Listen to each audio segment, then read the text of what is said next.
Welcome back. All right, quick news of the day video for all you fine people on the internet for your Sunday, March the 3rd. Starting with Jonathan Quick. He will be sticking around. I thought it probably his final season. Not a bad way to go out, playing for the New York Rangers and all that for your last year. Nope, he's going to stay, and I understand why the team would want to keep him as the backup, and I understand why he'd want to come back. He's played really well for the New York Rangers, and they reward him with a one-year extension worth $1.275 million. It's a very reasonable extension.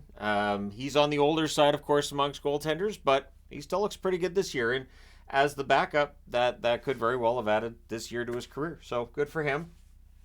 Good for the Rangers. Let me know your thoughts in the comment section below. Evgeny Kuznetsov has cleared waivers, as everyone expected. He has been demoted to Hershey. So if you're a Hershey Bears fan, you might see Kuznetsov playing for them soon, which is going to look weird, isn't it? But yeah, for Kuznetsov, I think this is a good route to go. He's come out of the player assistance program. He can go down to the minors. He can work on getting his game back to where it should be, and then maybe come up for a playoff push for Washington. We'll see whether or not they're still in a position to make that playoff push. But at this point for Kuznetsov, it's more about getting his own game in order than anything else. McDermott will be debuting today for the New Jersey Devils against the LA Kings. He's going to wear number 23. So there you go. If you were wondering which number Curtis McDermott was going to wear, and it'll be interesting to see if he drops the gloves in his first game with New Jersey. So I'm kind of 50-50 on whether or not he does. But yeah, so McDermott playing today. We'll see if New Jersey has a better game than what they had the other night, and how that all turns out for them. But at any rate, that game's coming up in a little bit. Elliot Friedman reporting that Tampa Bay is atop the list of Hanifin's preferred landing spots, which would make total sense. Honestly, they've been without Sergachev for most of the year.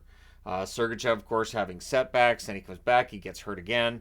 Hanifin would be a perfect fill-in right there. He's not as offensively gifted as Sergachev, but I think he's a little better defensively than Sergachev. And then if you can get Sergachev back for, game one of the playoffs, you might have a pretty good defense there with Hedman, Hanifin, and Sergachev, as well as Chernak and everybody else. So, yeah, it'll be interesting to see if he does end up going to Tampa Bay, how fans take that news. If they're like, yeah, Tampa Bay, yeah, that's great.